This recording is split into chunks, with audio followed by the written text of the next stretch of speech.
আসসালামু আলাইকুম ভিউয়ার্স, জানিয়ে দিব এই মুহূর্তে পাওয়া সর্বশেষ আন্তর্জাতিক সংবাদ। শুরুতেই শিরোনাম, এরপরেই বিস্তারিত।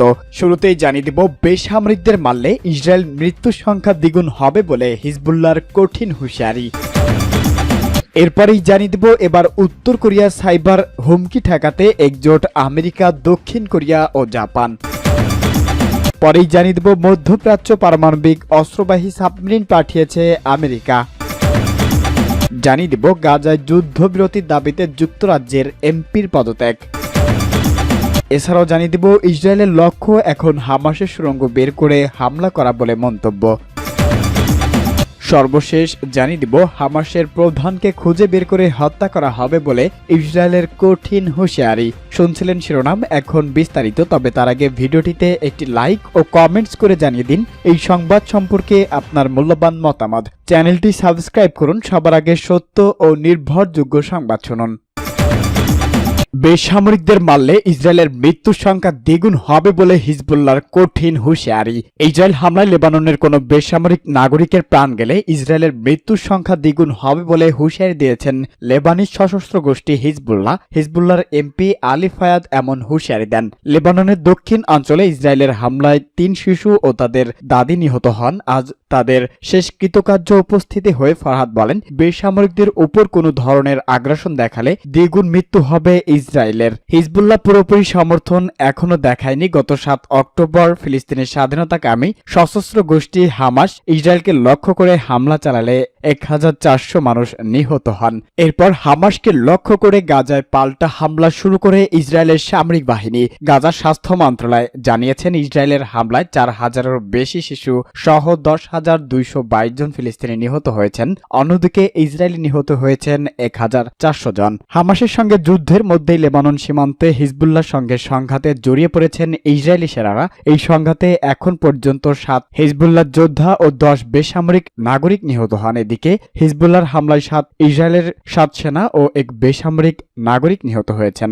উত্তর কোরিয়ার সাইবার হুমকি ঠেকাতে একজোট আমেরিকা, দক্ষিণ কোরিয়া ও জাপান। উত্তর কোরিয়ার সাইবার হুমকি মোকাবেলা করতে একটি উচ্চ স্তরের পরামর্শ গ্রুপ চালু করতে একমত হয়েছেন আমেরিকা, দক্ষিণ কোরিয়া ও জাপান। দক্ষিণ কোরিয়ার প্রেসিডেন্ট কার্যালয় এক বিবৃতিতে এই তথ্য জানিয়েছেন। বার্তা সংস্থা রয়টার্স এক প্রতিবেদনে জানায়, আমেরিকার সাইবার ও প্রযুক্তি বিষয়ক উপজাতীয় নিরাপত্তা উপদেষ্টা অনন্য নিউবার্গ গত সপ্তাহে ওয়াশিংটনের দক্ষিণ কোরিয়া ও জাপানের প্রতিনিধিদের সঙ্গে এ বিষয়ে আলোচনা করেন। তারা উত্তর কোরিয়ার সাইবার নিরাপত্তার হুমকি মোকাবেলার করণীয় ঠিক করতে প্রতি 3 মাস পর পর বৈঠক করার বিষয়ে সম্মত হয়েছেন। এর আগে গত আগস্টে আমেরিকার ক্যাম্প ডেভিড একটি শীর্ষ সম্মেলন মিলিত হয়েছিল আমেরিকা, দক্ষিণ কোরিয়া ও জাপানের কর্মকর্তারা। সেই সম্মেলনেই তারা উত্তর কোরিয়ার সাইবার হুমকি মোকাবেলা ত্রিদেশীয় ওয়ার্কিং গ্রুপ প্রতিষ্ঠার ঘোষণা দেন। পারমাণবিক ও ক্ষেপণাস্ত্র কর্মসূচির তহবিল সংগ্রহ করতে উত্তর কোরিয়া সাইবার হামলা চালাচ্ছে বলে অভিযোগ করেছেন আমেরিকা।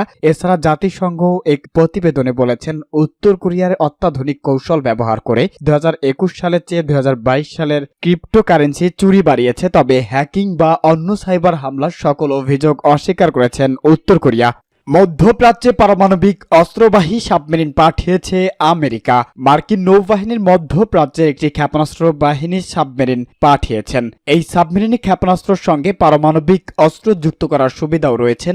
ইসরায়েল ফিলিস্তিন যুদ্ধের মধ্যেই মধ্যপ্রাচ্য, মার্কিন যুক্তরাষ্ট্র ও সাবমেরিনের উপস্থিতি বিভিন্ন বার্তা দিচ্ছেন কাতার ভিত্তিক সংবাদ মাধ্যম আল জাজিরা। খবরে বলা হয়েছে, রোববার গভীর রাতে US central command social media platform এক্সে সাবমেরিনটির অবস্থান জানিয়ে একটি পোস্ট করেছেন। এতে বলা হয়েছে, 5 নভেম্বর ওই শ্রেণীর একটি সাবমেরিন মার্কিন সেন্ট্রাল কমান্ড আওতাধীন এলাকাতে এসে পৌঁছেছে। সেন্ট্রাল কমান্ড এলাকায় মধ্যপ্রাচ্যের অন্তর্ভুক্ত। পোস্টটিতে সুয়েজ খালের মধ্য দিয়ে সাবমেরিনটি এগিয়ে যাওয়ার একটি ছবিও প্রকাশ করেছে। মার্কিন যুক্তরাষ্ট্র সাধারণত এভাবেই ঘোষণা দিয়ে সাবমেরিনের অবস্থান জানান দিয়েছে। ইসরায়েল ফিলিস্তিন যুদ্ধ পুরো মধ্যপ্রাচ্য জুড়ে ছড়িয়ে পড়ার ঝুঁকি বিবেচনায় নিজেদের সামরিক সক্ষমতা দেখাতে যুক্তরাষ্ট্র এই পদক্ষেপ নিয়েছে বলে মনে করা হচ্ছেন কোঅপারেশনের পক্ষ থেকে।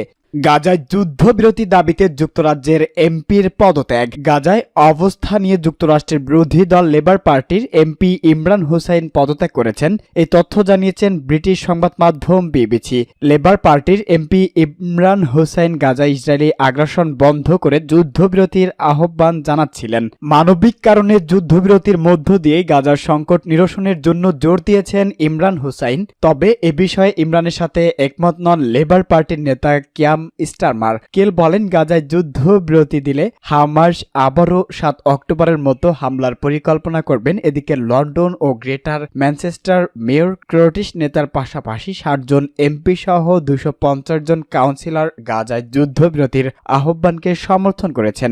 এদিকে ফিলিস্তিনের অবরুদ্ধ গাজা সিটির ভিতরে ঢুকে পড়ার দাবি করেছেন ইসরায়েলের সেনাবাহিনী। ইসরায়েলি সেনারা বলেছেন তাদের পরবর্তী লক্ষ্য হামাস যোদ্ধাদের বিশাল সুড়ঙ্গ নেটওয়ার্ক বের করা। অন্যদিকে ফিলিস্তিনের স্বাধীনতাকামী গোষ্ঠী হামাস ইসরায়েলি সেনাদের ব্যাপক ক্ষয়ক্ষতি করার কথা জানিয়েছেন। হামাসের সামরিক উইং বরাত দিয়ে এমনটি জানিয়েছেন ব্রিটিশ সংবাদ মাধ্যম বিবিসি। ইসরায়েলের লক্ষ্য এখন হামাসের সুড়ঙ্গ বের করে হামলা করা। ফিলিস্তিনের অবরুদ্ধ গাজা সিটির ভিতরে ঢুকে পড়ার দাবি করেছেন ইসরায়েল সেনাবাহিনী। ইসরায়েল সেনারা বলেছেন তাদের পরবর্তী লক্ষ্য হামাস যোদ্ধাদের বিশাল সুড়ঙ্গ নেটওয়ার্ক খুঁজে বের করে হামলা করা। বার্তা সংস্থা রয়টার্সের প্রতিবেদনে এই তথ্য জানিয়েছেন। ইসরায়েলের প্রধান সামরিক মুখপাত্র রিয়াল অ্যাডমিরাল ড্যানিয়েল হাগারি বলেছেন, ইসরায়েলের ক্যাম্ব্যাট ইঞ্জিনিয়ারিং কর্পস গাজায় ভূখণ্ডে কয়েকশো কিলোমিটার বিস্তৃত হামাসের সুড়ঙ্গ নেটওয়ার্ক ধ্বংস করতে বিস্ফোরক যন্ত্র ব্যবহার করেছেন। ইসরায়েলের প্রতিরক্ষা মন্ত্রী ইয়োভ গ্যালন বলেছেন, হামাস যোদ্ধাদের অবকাঠামো বাংকার যোগাযোগ ব্যবস্থা ধ্বংস করাই আমাদের মূল লক্ষ্য। এদিকে হামাসের দুটি সূত্র রয়টার্সকে বলেছেন তারা ইসরায়েলি বাহিনীর অগ্রগতি ঠেকিয়ে দিতে ট্যাঙ্কগুলোর উপর হামলা চালিয়েছে।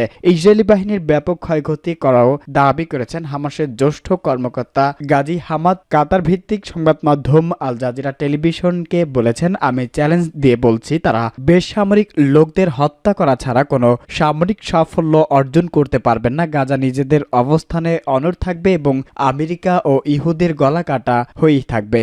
হামাস প্রধানকে খুঁজে বের করে হত্যা করা হবে বলে ইসরায়েলের হুঁশিয়ারি। ফিলিস্তিনের গাজা উপত্যকায় স্বাধীনতাকামী সশস্ত্র গোষ্ঠী হামাসের প্রধান নেতাকে খুঁজে বের করে হত্যা করা হবে বলে হুমকি দিয়েছেন ইসরায়েলের প্রতিরক্ষা মন্ত্রী। শনিবার এক বিবৃতিতে দেওয়া হুমকি দেন বলে জানিয়েছেন ফরাসি বার্তা সংস্থা এএফপি। শনিবার এক সংবাদ সম্মেলনে ইসরায়েলের প্রতিরক্ষা মন্ত্রী ইয়োভ গ্যালন বলেন, আমরা হামাস প্রধান ইয়াহিয়া সিনোয়াকে খুঁজে বের করে হত্যা করব। ইয়োভ গ্যালন যখন এমন মন্তব্য করেছিলেন তখন ইসরায়েলের সেনারা গাজায় হামাস যোদ্ধাদের সঙ্গে তীব্র যুদ্ধ করেছিলেন। জেরুজালেম পোস্ট জানিয়েছেন, গতকালের লড়াইয়ে ইসরায়েলের অন্তত 9 জন সেনা নিহত হয়েছেন।